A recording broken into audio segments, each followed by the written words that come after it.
አሁን 7 ቤት ሞልቷል። ነገሩ የከተማ ሰው ተደበላልቆ ሶስቱ ቤትም የሆነው አይመስልም። ዝም ብሎ እኮ ነው የሚጋባ። በጣም አስቸጋሪ ነው። ባይድ መቆጠር የቻለው በዚህ ምክንያት ስለሰረቀ ሰው ተገርፈዋል። ስለሰረቀ ሰው ቆስለዋል፣ ደምተዋል። ልክ ክርስቶስ ለአዳም እንደተገረፈለት እንደቆሰለለት ራቁቱን እንደቆመለት ቅጠል በልቶ ራቁቱን ቆሞ ነበርና እንዲህም እንዲሁ ዋጋ ከፍለዋል። ቅዱስ ሥጋህን ቅዱስ ደምህን እስክሰጣት ድረስ ለንስሐ ለፍሬ ለሃይማኖት ለምግባር እስካበቃት ድረስ የዘንድሮን ተዋል። ምናልባት ብንኖር ለከርሞ ብታፈራ ደህና ነው፣ ያለዚያ ግን ትቆረጣለች አለ። በሰው ምን ያጠራጥራልና ሞት ያጠራጥራልና። ይሄ ሁሉ መምህረ ንስሐ የሚሆን ሰው ነው። መምህረ ንስሐ እና እኔ አንዳንድ ጊዜ የሚገርመኝ መናፈቃኑ የቅዱሳን ምልጃ የት ላይ ያለ ሲሉ የዘንድሮን ተዋት ብሎ 1 ዓመት 2 ዓመት 3 ዓመት ከማሰጠት በላይ ምልጃ አማላጅነት አለ? አንድ ቀን ያሰጣል እሱ እንዲያሚለው አካል እንዴ?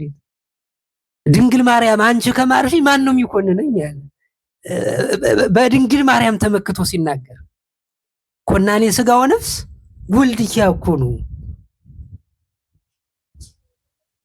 ሥጋንም ነፍስንም አዋህዶ የሚኮንን የሚቀጣ ልጅሽ ነውና አንቺ ከማርሽ ማን ነው የሚኮንነኝ ይላል።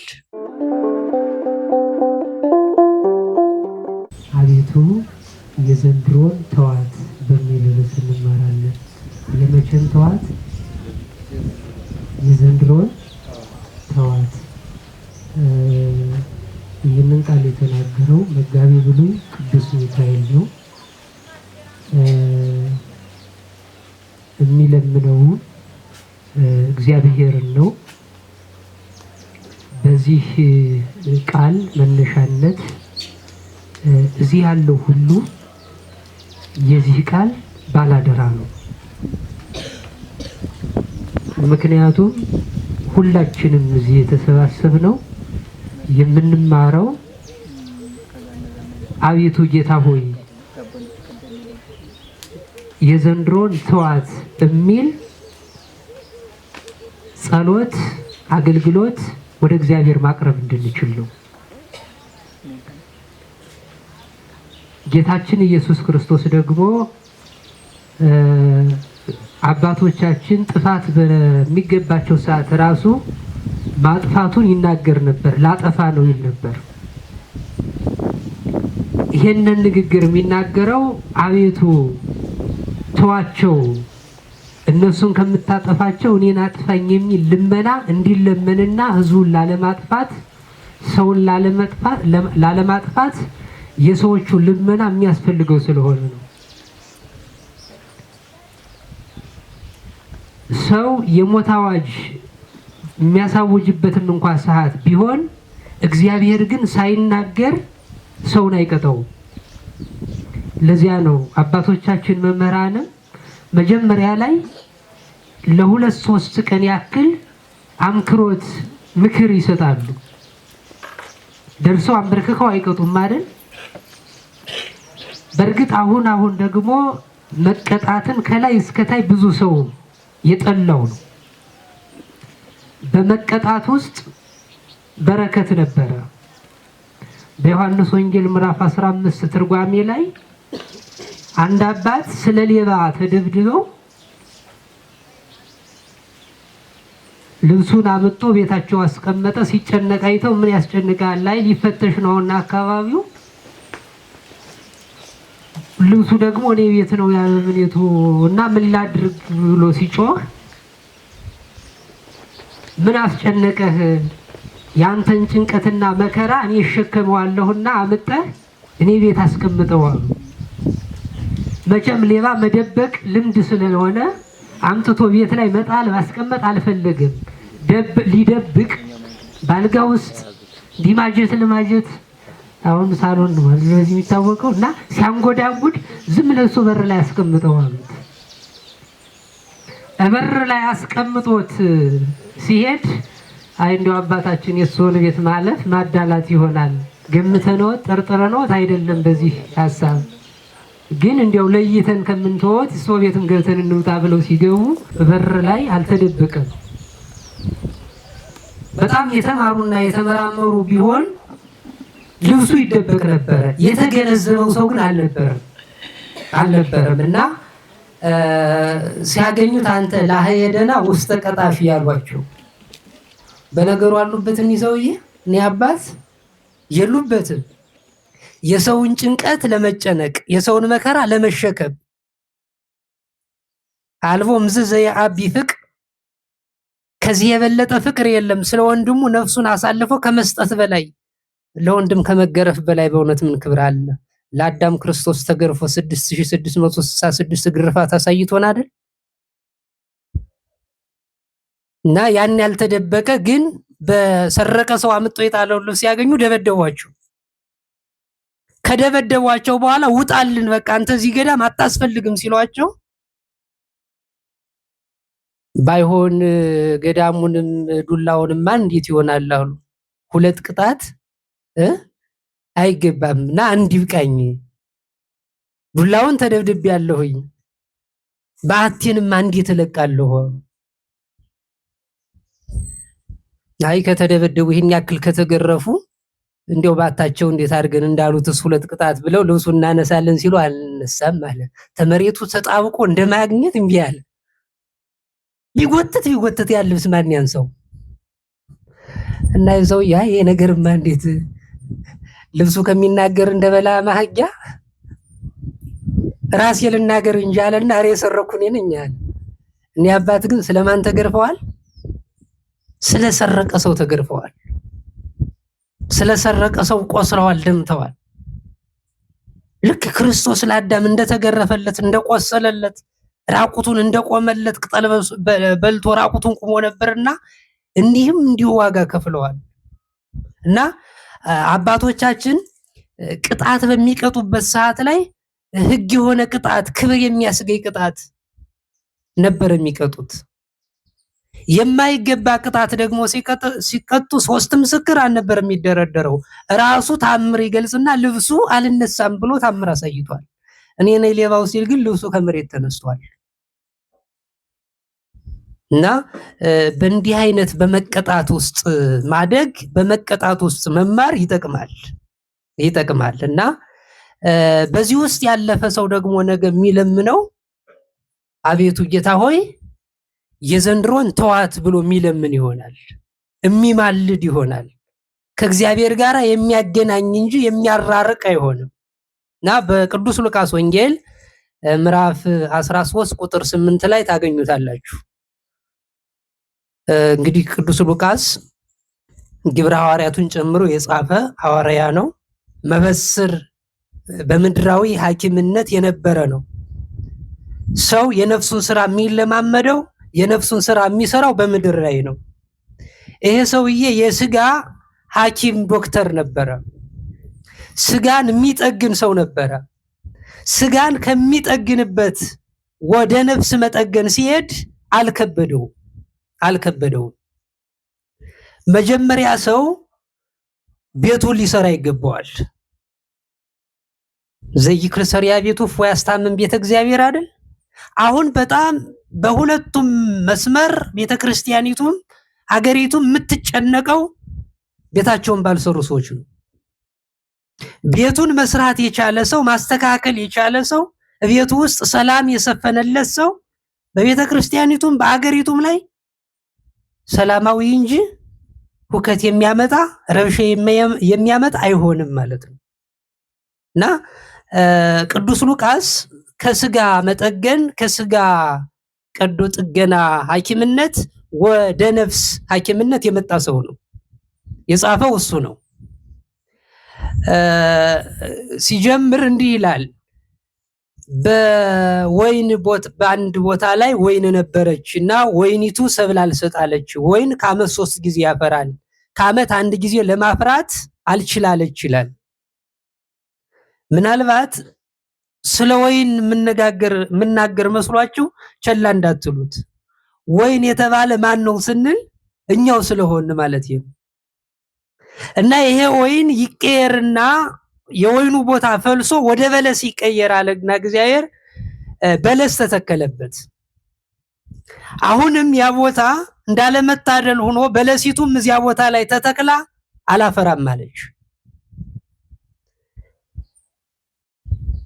በአመቱ ሲመጣ አመት ሙሉ ምንም አይነት ነገር የለባት፣ ቅጠል ብቻ ናት።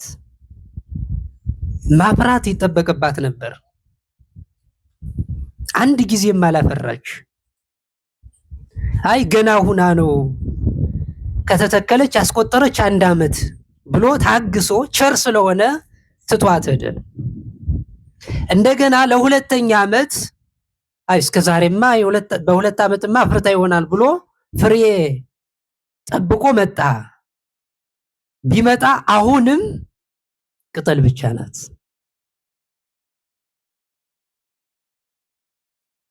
እንደገና ለሶስተኛ ጊዜ ታግሶ እስከ 3 አመት ታፈራለች ብሎ ጠብቆ እንደገና በሶስተኛ አመት ቢመጣ አሁንም ፍሬ የሚባል ነገር የለም። አፍራ ያለው ማሽላ እንደዚህ አይነት ነገር ምንም ቦዘኔ ሆና ተገኘች። ከዚያ በኋላ ጌታችን ኢየሱስ ክርስቶስ ፈጣሪ ዓለማት እግዚአብሔር አብ እነሆ ወደዚች በለስ ስመላለስ 3 አመቴ ነው፣ ግዝማን ከሰ እንግዲህስ ቁረጣት ብሎ መጋቢ ብሉይ ቅዱስ ሚካኤልን አዘዘው። ቅዱስ ሚካኤል ደግሞ እባክህ እግዚአብሔር የዘንድሮን ተዋት አለ። ምናልባት ለከርሙ ብታፈራ ደህና ነው፣ ያለዚያ ግን እንቆርጣታለን፣ የዘንድሮን ተዋት ብሎ ለመነላት። እግዚአብሔር አሁንም እንደገና የመላኩን አማላጅነት ምልጃ፣ ጸሎት፣ ልመና ተቀብሎ ተዋት። እንደገና ሲመጣ አሁንም ቅጠል ናት። እግዚአብሔር አብ ነው ቢሉ በልጁ ህልው ሆኖ እግዚአብሔር ወልድ ሰው ሆኖ መጣ። በለስ የተባለች እስራኤላውያንን እና እነሱ ፍሬ ባገኝባቸው ብሎ እግዚአብሔር ሰው ሆኖ ስጋ ለብሶ ከቅድስት ድንግል ማርያም ተወልዶ ሲመጣ አሁንም ፍሬ የተባለ ሃይማኖት ምግባር የለም፣ ባዶ ሆነው ተገኙ። ይህን ሰዓት ጌታችን ኢየሱስ ክርስቶስ እነሆ ስመላለስ 3 አመቴ ነው አለ። ስንት አመት ነው ያስተማረ? አቤት ስንት አመት ነው ያስተማረ? 3 አመት ነው። ወደዚች በለስ ስመላለስ ወደ እስራኤል ስመጣ ስወጣ ስወርድ 3 አመት ሆኖኛል። ፍሬ ሃይማኖት ምግባር የሚባል ነገር አላገኘሁባቸውም። መጋቢ አዲስ ቅዱስ ገብርኤልን ቁረጣቸው አለ። ኦ እግዚኦ ህድጋ ዘየውማመት፣ አቤቱ የዘንድሮን ተዋት አለ። የዘንድሮን ተዋት።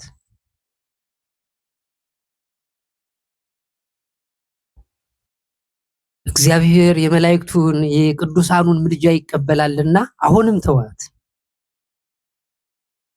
እና ለሶስተኛ ጊዜ እግዚአብሔር ተመልሶ ሲመጣ አሁንም ፍሬ ምግባር ሃይማኖት የሚባል ነገር የለም። ጠባቂ መላኩንና መምህረ ንስሐውን እነሆ ወደ እስራኤል ስመላለስ 3 አመት ሆኖኛልና ቆርጠ ጣላት አለ።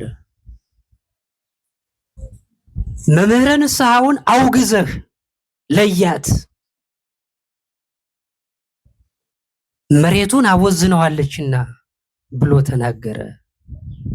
ጠባቂ መላኩ አቤቱ እስከ እከሪ መሬቱን እስከቆፍርላት ፍግ እስካስታቀፋት ድረስ ውሃ እስካጠጣት ተራድቼ መልካም ስራ እስካሰራት ድረስ እባክህን አትቁረጣት፣ የዘንድሮን ተዋት አለ።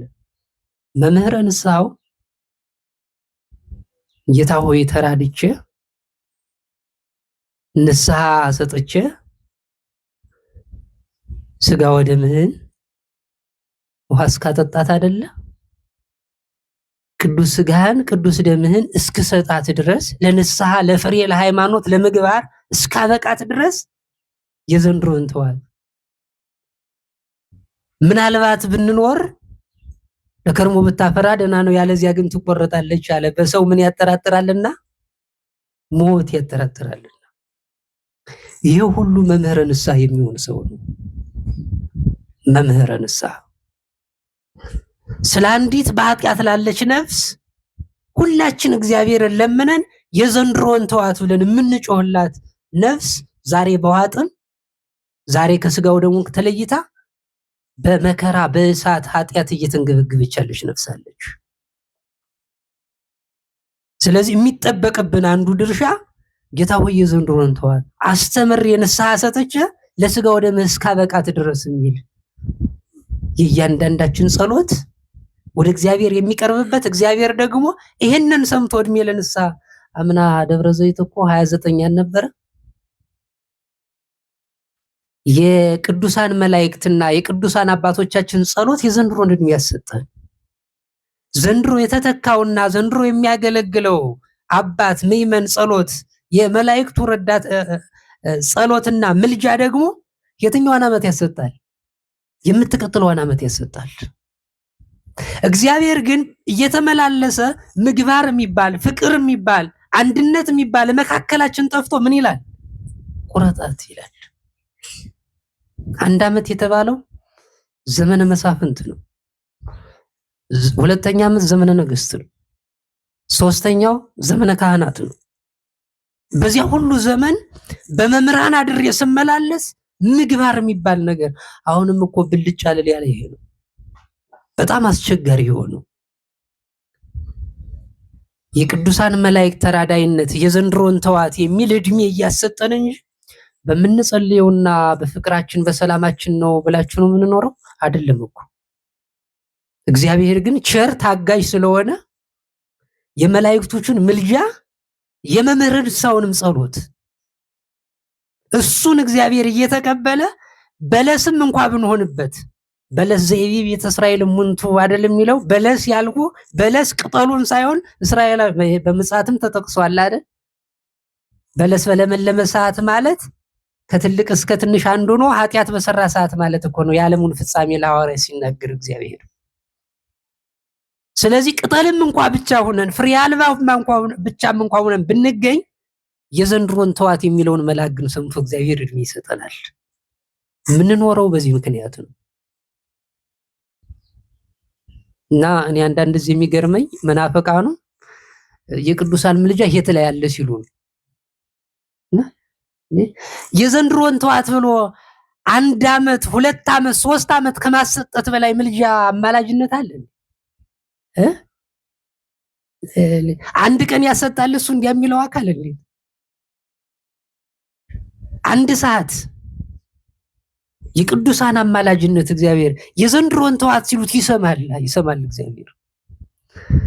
ዘፍጥረት ምዕራፍ 20 ላይ ስታነቡ ከቁጥር 7 ላይ የሰውየውን ሚስት መልሳት እሱ ስላንተ ይጸልያልና ትድናለህ፣ ባትመልሳት ግን ትሞታለህ ትቆረጣለህ ነው የሚለው። ትሞታለህ ነው የሚለው። እግዚአብሔር ያነጋገረው ቃል በቃል ስላንተ ይጸልይልህ አብርሃም። ታሪኩን መቼም ታውቁታላችሁ ብዬ ነው ስለፈራ ያው እህቴ ናት አለ። ወንድሜ ነው በያላት ወንድሜ ነው አለች። እህቴ ናት አለ ይዟት ሄደ። አሁን ብዙ ጊዜ የአብርሃምና የሳራን እየባረከ ይባርክላችሁ ይባላል አይደል? ሲመረቅ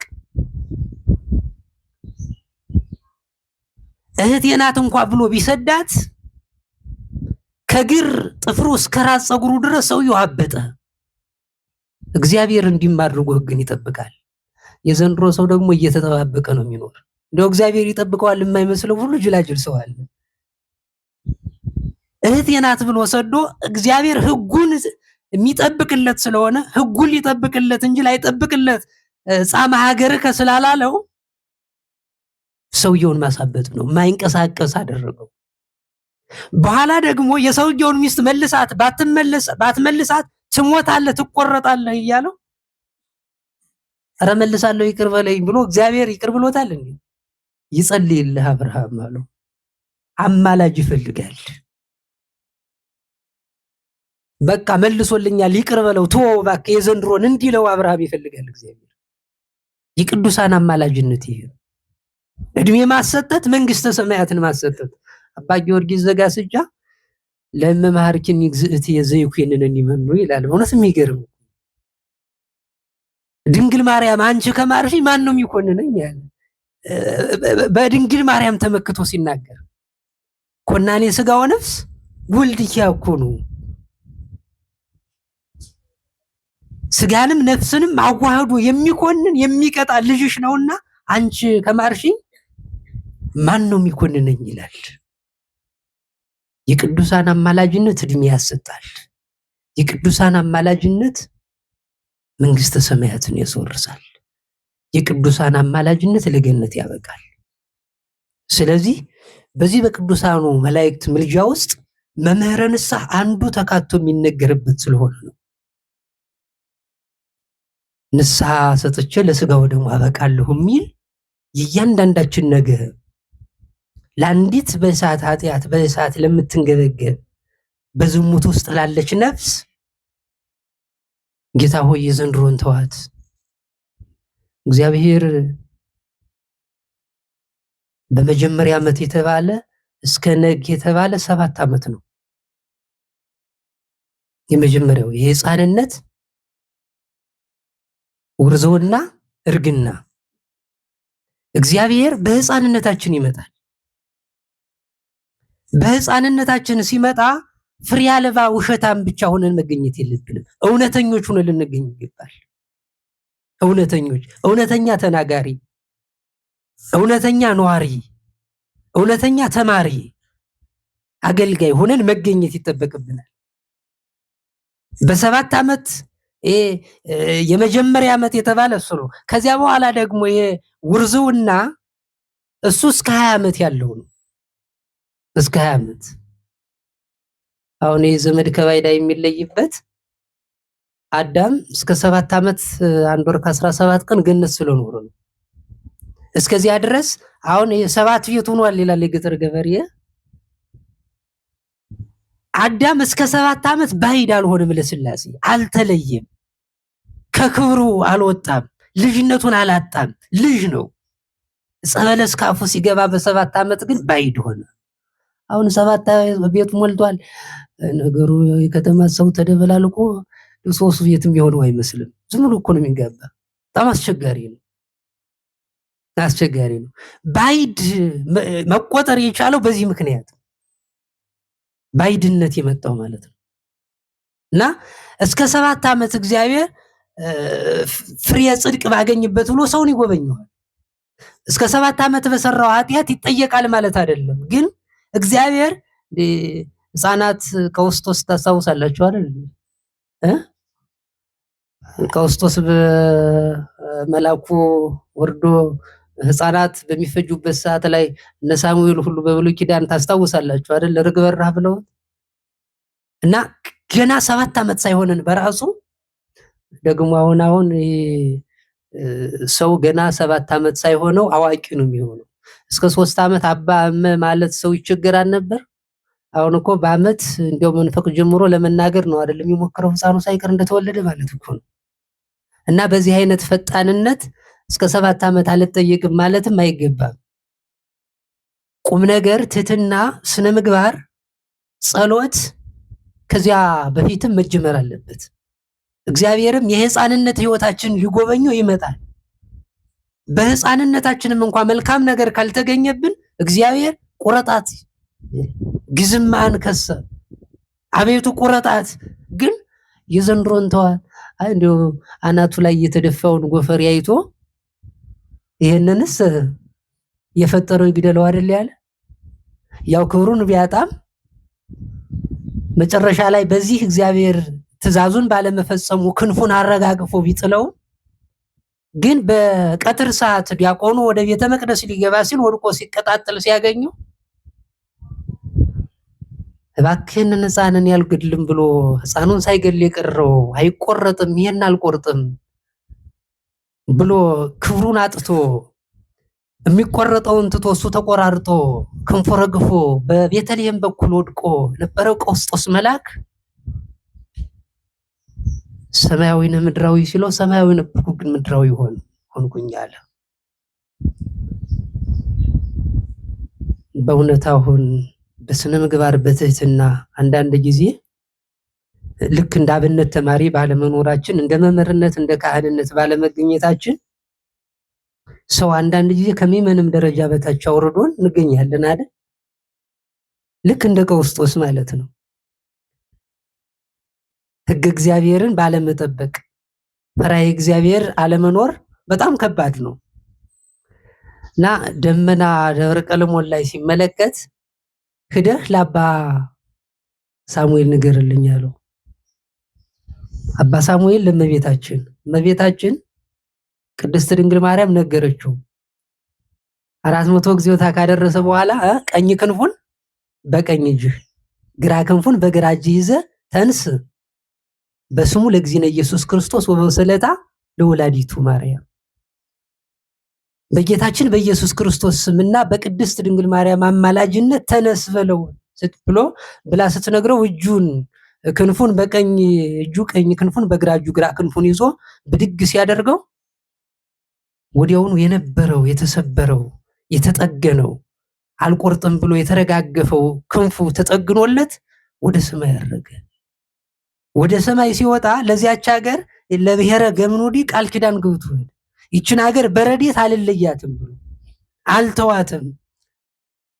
መከራም እንኳን ቢታዘዝባት ከመከራ ድናታለሁ እና የኢትዮጵያ ምድር እኮ በዚህ ሁሉ ቃል ኪዳን የተገባላት ሀገር ናት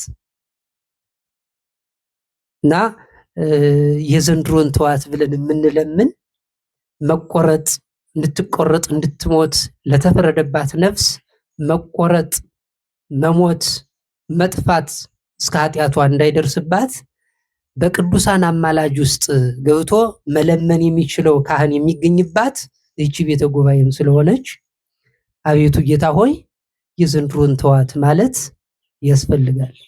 በሀገራችን በኢትዮጵያ ላይ ያለውን እሳት ታውቁታላችሁ። ያለውን መከራ የረሃብ ሰይፍ አለ የሚመደምድ መቱን የሚቆራርጥ ጥቂቱ ሰው ነው በልቶ የሚያድር። የረሃብ ሰይፍ አለ፣ የጦርነት ሰይፍ አለ። እነዚህ ሁሎቹ ሰይፎች አነካክተው ሰውን እንዳይጨርሱት አቤቱ ጌታ ሆይ የዘንድሮን ተዋት ማለት ያስፈልጋል። የዘወትር ጸሎታችን ሊሆን ይገባዋል። እግዚአብሔር በዚህ ጸሎት አይተናል። ለ3 ዓመት ተመላልሶ ፍሬ ምግባር ሃይማኖት ያለባቸውን ሰዎች ሲታደጋቸው ሲተዋቸው አይተናል። እኛም የነሱ ልጆች ነንና በቅዱሳን አማላጅነትና በካህናት ተራዳይነት እንዲሁም በጠባቂ መልአክ እርዳታ ተራዳይነት ሞት በር ላይ ለቆመባት ነፍስ ምልጃ በመስጠት ጸሎት በመጸለይ እንዲሁም ሀገሪቱን ማትረፍ እንዲቻል ሰው በሚጸልይበት ሰዓት አንተ በምትጸልይበት ሰዓት መጀመሪያ ለሀገር መጸለይ ይገባል። እስመ ብሔረ ሰላም እስመ በሰላም ብሔር ይሄሉ ንብረትክሙ በሀገር ሰላም ንብረታችሁ እናንተም ትኖራላችሁ ይላልና ሁላችንም ያለ ጊዜያችን እንዳንቆረጥ ያለ ጊዜያቸው ለሚጠፉት ለረሃብ ሰይፍ ለተሰነዘረባቸው ሁሉ የዘንድሮን ተዋት የሚል ጸሎት የሚል አገልግሎት ሁልጊዜም ለእግዚአብሔር ካቀረብን እግዚአብሔር አይተናል። በቅዱሳን አማላጅነት ለሞት የተቃረቡትን ሲተዋቸው ከሞት አፋፍ ላይ ሲያድናቸው ከአርባ ክንድ ጉድጓድ ውስጥ ለተጣሉት እግዚአብሔር መልአኩ መጋቢ ሐዲስ ቅዱስ ገብርኤል ልኮ ሲያተርፋቸው አይተናል እና ከእሳት የሚያድን አለ። ከእሳት የሚያድን ሳኦል ታውቃላችሁ፣ ወደ ዳዊት ሳኦል ጦሩን ወርውሮታል። ሲወረውረው ወዲያውኑ እጅ ካፍ የሆነ ጸሎት አድነኒ እግዚኦን ቢሲኩኝ ነው ያለው። ምክንያቱም ድፍን ነው፣ ቤቱ ተቆልፏል። አቤቱ ከክፉ ሰው አድነኝ ሲል ያ የተወረወረ ጦር ግድግዳ ላይ ሆነ። ስለዚህ ጸሎት የማያደርገው ነገር ስለሌለ፣ ጸሎት የማያተርፈው ሰው ስለሌለ፣ ጸሎት ሀገር ይጠብቃል፣ ሀገር ያድናል። ጸሎት የረሃብ ሰይፍ ያቆማል። ታስታውሳላችሁ አባ ሳሙኤልን? የረሃብ ሰይፍ በሀገሪቱ ላይ ሲታዘዝ የሚበላ ሲጠፋ ምን አደረገ? ውሃ መጣና ቅዳሴ ማርያም እና ወዳሴ ማርያም ደገመ። በኋላ ባረከው። ሶባተቦ ለማይ በቅዳሴ ኪንዘ ይጽየል ረሰዮ ህብስተ ጽጌ ሃይማኖት ሳሙኤል ዛቅለዋል ያደልም ነው። ውሃ ነበር እኮ ቅዳሴ ማርያም እና ወዳሴ ማርያም ሲደገምበት ዳቦ ነው። ስለዚህ የረሃብ ሰይፍ ላለባቸው እግዚአብሔር በረከትን እንዲሰጥ፣ እግዚአብሔር በአገሪቱ ሰላም እንዲያመጣ የዘንድሮን ተዋት የሚል ጸሎት ከእያንዳንዳችን ስለሚጠበቅ በዚህ መነሻነት ተማምረናል። ሊቃውንቱ በእውነት ማመስጠር የሚችሉ አባቶችም በስተጀርባ ስላሉ ጊዜውን ላለመውሰድ እውነቱን ለመናገር ለመጠቆም ያክል እንጂ እዚህ ያለው ሁሉ ሊቃውንትም የተማረም ስለሆነ በዚህ ይበቃናል።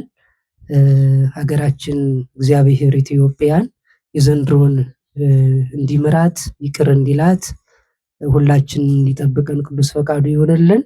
ይቆየን።